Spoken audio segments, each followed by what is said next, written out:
জাতিসংঘের সাধারণ পরিষদের অধিবেশনের ফাঁকে অন্তর্বর্তী সরকারের প্রধান উপদেষ্টা জিটিওকে একটা সাক্ষাৎকার দিয়েছেন। সেই সাক্ষাৎকারে উপস্থাপকের ভূমিকায় যিনি ছিলেন তার নাম হলো মেহেদী হাসান। মেহেদী হাসান নামটা শুনলে কেমন যেন মনে হয় যে আমাদের কোনো স্বজাতি ধর্মীয়, যে আমাদের মুসলিম ধর্মের অনুসারী হতে পারেন। নাম যেহেতু মেহেদী হাসান, সেই সাংবাদিক মেহেদী হাসানের ব্যাকগ্রাউন্ড সম্পর্কে যতটুকু জানতে পারলাম, তিনি একজন চোখা সাংবাদিক। আমরা যেমনটি তুলনা করা যায় জনাব খালেদ মহিউদ্দিনের সাথে, তিনি যেভাবে স্ট্রেট কাট প্রশ্ন করেন, সরাসরি কোনো ঘোর প্যাঁচ নেই, এবং যে প্রশ্নগুলো অনেক সাংবাদিক করতে দ্বিধাবোধ করেন সেই প্রশ্নগুলোই স্বাচ্ছন্দ্যের সাথে যিনি সামনে বসে আছেন তাকে করতে পারেন এই মেহেদী হাসানরা, এরকমই তথ্য আমরা পেলাম। সেই সাক্ষাৎকারের এক পর্যায়ে সাংবাদিক মেহেদী হাসানের প্রশ্নের উত্তরে মাননীয় প্রধান উপদেষ্টা সাহেব তিনি বলেছেন, যে কোনো সময় আওয়ামী লীগের কার্যক্রম সচল করা হতে পারে। তিনি বিস্তারিত কি বলেছেন আওয়ামী লীগের এই বিষয়ে, কার্যক্রম বিষয়ে, সেটা আপনাদেরকে আমি কোট আনকোট করে পড়ে শোনাবো। তার আগে দুইটা লাইন সম্পর্কে আপনাদেরকে একটু পরিষ্কার করা উচিত বলে আমি মনে করতেছি যে তিনি কি কথাটা বললেন। তিনি বলছেন যে যে কোনো সময় আওয়ামী লীগের কার্যক্রম সচল করা হতে পারে। এই হেডলাইন, এই বক্তব্যটি শুনে আমার কাছে মনে হয়েছে যে তিনি বোধহয় নিজেকে এমন কিছু ভাবতেছেন যে তিনি সর্বে সর্বা, সবার উপরে তার অবস্থান, তিনি যা কিছু করতে পারেন। তিনি বাংলাদেশে ইচ্ছা করলে একটা বা একাধিক রাজনৈতিক দলকে নিষিদ্ধ করতে পারেন, আবার ইচ্ছা করলে সচল করতে পারেন কার্যক্রম, ইচ্ছা করলে একটা রাজনৈতিক দলকে তিনি রাজনৈতিক কর্মকাণ্ড করতে দিতে পারেন, দয়া করতে পারেন। অন্যথায় তিনি যদি দয়া উঠিয়ে নেন তাহলে সে রাজনৈতিক দলটা নিষিদ্ধ হয়ে যাবে। মানে এরকম, যেমন ধরেন ফারাদের যুগ, ফারা কাদেরকে বলা হয়? ফেরাউনদেরকে ফারা বলে ডাকা হয়। ফেরাউন বলতে আপনি আবার আমাদের মুসা আল্লাহ সাল্লামের সাথে যে ফেরাউনের, সেই ফেরাউনের আমি কথা বলতেছি না। ফেরাউন বলতে তখনকার সময়ের সম্রাট বাদশাহদের বলা হতো ফেরাউন।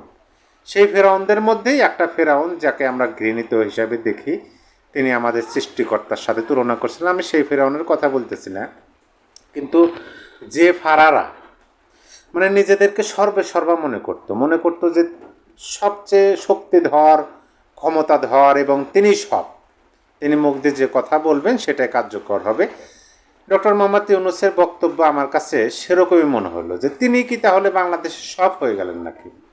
তিনি বলতেছেন যে আওয়ামী লীগের কার্যক্রম সচল করা হতে পারে যে কোনো সময়।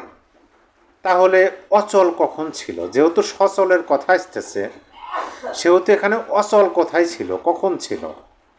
আমরা তো যতটুকু দেখতেছি, যতটুকু আমরা দেখলাম তাতে বুঝতে পারলাম যে আওয়ামী লীগের কার্যক্রম অচল করার জন্য অন্তর্বর্তী সরকার কাজ করছে এবং করতেছে, যাতে আওয়ামী লীগের কার্যক্রম অচল অবস্থায় পড়ে থাকে, তারা যেন করতে না পারে। এটা আমরা দেখতেছি, মানে চেষ্টা করতেছে সরকারের পক্ষ থেকে। সরকারের সাথে সাথে অন্যান্য রাজনৈতিক দলগুলো চেষ্টা করতেছে আওয়ামী লীগের কার্যক্রমকে অচল অবস্থায় রাখার জন্য।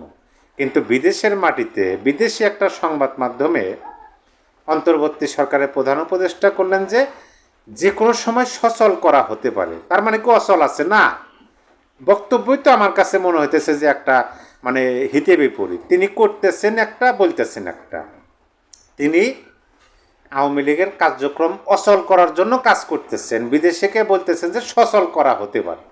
যাই হোক, কাগজ কলমের বিষয়, সেই হিসাবে হয়তোবা তিনি বলছেন। আরও বিস্তারিত আলোচনা করব, তার আগে আপনাদেরকে ডক্টর মোহাম্মদ ইউনূসের ভাষ্য, আমি যে শিরোনামটি ব্যবহার করেছি এই ভিডিওতে, যে কোনো সময় আওয়ামী লীগের কার্যক্রম সচল হতে পারে, হঠাৎ ইউনূস সাহেবের মুখে এই ধরনের সুর কেন? তার সুরটা আমাদেরকে বুঝতে হবে, তিনি কোন টিউনে কথাগুলো বলছেন। এক প্রশ্নের জবাবে ডক্টর মোহাম্মদ ইউনূস বলেন, আওয়ামী লীগের নির্বাচনে অংশ নেওয়ার বিষয়ে নির্বাচন কমিশন ব্যাখ্যা দিতে পারবে। তারা বলতে পারবে নির্বাচনে কোনো দল অংশগ্রহণ নিতে পারবে, কারণ তারা নির্বাচন অনুষ্ঠান করছে, সুতরাং তারাই ভালো বলতে পারে। এ বিষয়ে আমি কথা বলবো না, কারণ তার প্রতিটা বক্তব্যই স্ববিরোধী বক্তব্য। নিজেরা একটা দলের কার্যক্রম কাগজ কলম অনুযায়ী নিষিদ্ধ করে রাখছে, সেই ধারাবাহিকতায় নির্বাচন কমিশন সেই দলের নিবন্ধন স্থগিত করছে। নির্বাচন কমিশন বলতেছে যে কার্যক্রম নিষিদ্ধ, রাজনৈতিক দল তো নির্বাচনে অংশগ্রহণ করতে পারবে না, তারা তো কার্যক্রমই করতে পারবে না, নির্বাচনে অংশগ্রহণ কীভাবে করবে? আর তিনি বিদেশের মাটিতে বলতেছে এই কথা বলতে পারবে নির্বাচন কমিশন, কারণ নির্বাচন কমিশন আয়োজন করতেছে নির্বাচন, সেহেতু তারাই বলতে পারবে। মানে স্ববিরোধী, নিজে কার্যক্রম বন্ধ করে রাখছে, মানে অচল করে রাখার চেষ্টা করছে, আর তিনি বলতেছেন আর একজনকে দেখাইতেছেন। এই বিষয়ে আমি কথা বলবো না। তারপরে প্রধান উপদেষ্টা বলেন আওয়ামী লীগের লাখ লাখ সমর্থক আছে, এটা আমি মানি না, তবে তাদের সমর্থক আছে, তাদের সমর্থকরা সাধারণ ভোটারের মতোই ভোট প্রদান করতে পারবেন, তবে সেখানে শুধু আওয়ামী লীগের প্রতীক থাকবে না। প্রতিটা বক্তব্যই আমার কাছে মনে হচ্ছে যে তিনি স্ববিরোধী বক্তব্য দিচ্ছেন। তিনি প্রথমে বলতেছেন যে আওয়ামী লীগের লাখ লাখ সমর্থক, কোটি কোটি তো দূরের কথা, এখানে কিন্তু সমর্থক শব্দটা ব্যবহার করছে। সমর্থক মানে নেতা না, সমর্থক মানে কর্মী না, সমর্থক সমর্থক। আওয়ামী লীগের আমরা তো জানি কোটি কোটি সমর্থক। তিনি বলতেছেন যে তিনি এই কথা বিশ্বাস করেন না যে আওয়ামী লীগের লাখ লাখ সমর্থক আছে। আবার তারপরে তিনি বলতেছেন হ্যাঁ তবে তাদের সমর্থক আছে, মানে লাখ লাখ সমর্থক আছে এটা বিশ্বাস করেন না, কিন্তু সমর্থক আছে এটা বিশ্বাস করেন। তারপরে তিনি বলতেছেন যে আওয়ামী লীগের সমর্থকরা ভোট দিতে পারবে, কিন্তু আওয়ামী লীগের প্রতীক নৌকা প্রতীক থাকবে না। তাহলে আপনি সমর্থন করেন নৌকাকে, আপনি ভোট দেবেন নৌকা মার্কায়। ইউনূস সাহেব বলতেছে যে আপনিও ভোট দিতে পারবেন, কিন্তু আপনি যে মার্কায় ভোট দিবেন সেই প্রতীক থাকবে না। তাহলে এটা কি স্ববিরোধী বক্তব্য না? এখানে কিছু বলার আছে। তারপরে তিনি যে কথাটা বলছেন যে আওয়ামী লীগ নিজেদের রাজনৈতিক দল বললেও তারা রাজনৈতিক দলের মতো নিজেদের তুলে ধরতে পারেননি। তারা মানুষ হত্যা করেছে, এমনকি তারা যা করেছে তার কোনো দায় পর্যন্ত তারা নেয়নি।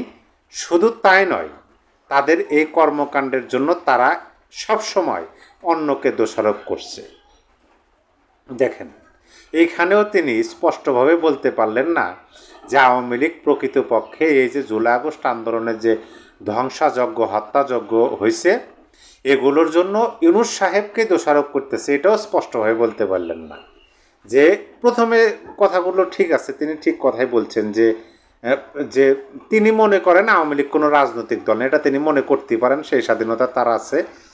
তারপরে তিনি বলছেন যে এত এত মানুষ হত্যা এত এত হয়েছে, সেগুলো যে আওয়ামী লীগের উপর তারা দায় চাপাইছে, আওয়ামী লীগ সেই দায়টা নিতেছে না, বরঞ্চ অন্যদের কাদের।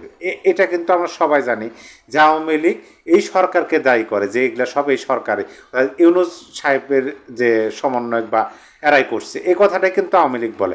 সেই কথাটাও স্পষ্টভাবে বলতে পারলেন না। তারপরে যে বিষয়টা, মূল যে বিষয়টা আওয়ামী লীগের নিবন্ধন বিষয় তিনি বলছেন, সেটা আমি আমার ভাষায় আপনাদেরকে বলি। মেহেদী হাসান সাংবাদিক, তিনি তো চোখা সাংবাদিক, তিনি তো প্রশ্ন করেন হচ্ছে মানে কে কী মনে করলো বা কার কী অবস্থা হবে সেগুলা তিনি বিবেচনা করেন না, যেটা জনগণ জানতে চায় সেই প্রশ্নটাই করেন মেহেদী হাসান। সেখানে তাকে প্রশ্ন করা হয়েছে যে আপনি তো অন্তর্বর্তী সরকার, আপনি কোনো রাজনৈতিক সরকার না, আপনি একটা সুন্দর সুষ্ঠু নির্বাচন দেবেন অল্প সময়ের মধ্যে, দিয়ে সকল দলের অংশগ্রহণে জনগণ যাদেরকে ভোট দেবে, আপনি সংস্কারের কথা বলতেছেন, আপনি বলতেছেন বিচারের কথা, আপনি নির্বাচন, আপনার সংস্কার বিচার এগুলো তো চলমান প্রক্রিয়া, এগুলো নির্বাচিত সরকার করবে, তাহলে আপনি কেন এগুলো হাতে নিচ্ছেন? আর আওয়ামী লীগকে আপনি কেন নিষিদ্ধ করে রাখলেন? এই ধরনের প্রশ্ন যখন সামনাসামনি তাকে করা হলো বিশ্ব দরবারে, তখন তিনি বলতেছেন যে আমরা তো রাজনৈতিক আওয়ামী লীগকে নিষিদ্ধ করি নাই, আমরা তো আওয়ামী লীগের কার্যক্রম নিষিদ্ধ করে রাখছি সাময়িকভাবে, যে কোনো সময় আওয়ামী লীগের কার্যক্রম সচল করা হতে পারে। তারপরে তিনি বলতেছেন যে আমরা অন্তর্বর্তী সরকার, এটা ঠিক আছে, কিন্তু সাধারণ মানুষ, দেশের মানুষ বলতেছে যে কিসের নির্বাচন, কোনো নির্বাচন হবে না, আপনি 20 বছর 30 বছর 50 বছর ক্ষমতায় থাকেন, আপনাকেই আমরা চাই, এই ধরনের কথা নাকি সাধারণ দেশের বাংলাদেশের মানুষ ইউনূস সরকারকে বলতেছে, তিনি তাই বিদেশে বলছেন। এখন এই যে তার টিউন, এই যে তার সুর, এই সুরটা আমার কাছে মনে হয়েছে যে তার সময়টাকে, তার ক্ষমতার সময়কালকে দীর্ঘায়িত করার জন্য তিনি বারবার আওয়ামী লীগকে সামনে নিয়ে আসেন। এখন বলতেছেন যে আওয়ামী লীগের কার্যক্রম যে কোনো সময় সচল হতে পারে। এই কথাটা শোনার পরে কিন্তু আওয়ামী বিরোধী যে রাজনৈতিক দলগুলো আছে তাদের মধ্যে কিন্তু একটু হলে চিন্তা ভাবনা কপালে ভাঁজ পড়ছে যে প্রধান উপদেষ্টা এটা কী বলেন, আওয়ামী লীগের কার্যক্রম যদি সচল হয় আমাদের কি হবে? আমরা তো দেখতে পাচ্ছি যে 5ই আগস্ট পরবর্তী এই 13 মাসে আওয়ামী লীগের গ্রহণযোগ্যতা, সমর্থন, আওয়ামী লীগের ভোট সংখ্যা অনেক অনেক বৃদ্ধি পেয়েছে। তাহলে সেই দলের যদি কার্যক্রম সচল করা হয়, মানে কাগজ কলমে, তাহলে তো তারা যদি নির্বাচনে অংশগ্রহণ করে আমাদের কি হবে? আমাদের যে স্বপ্ন ছিল, আশা ছিল, সেই মাফিক তো আমরা সরকার গঠন করতে পারবো না সংখ্যাগরিষ্ঠভাবে। তাহলে তো একটা সমস্যা। তাহলে সরকারের ভালে ভালে আমাদের চলা উচিত, এরকম একটা পরিবেশ পরিস্থিতি তৈরি করে। পাশাপাশি তিনি কিন্তু এই কথাটাও বললেন যে জনগণ নাকি তাকে বলতেছে 20 বছর, 30 বছর, 50 বছর ক্ষমতায় চায়। এই কথাটা কিন্তু পাশাপাশি তিনি বললেন।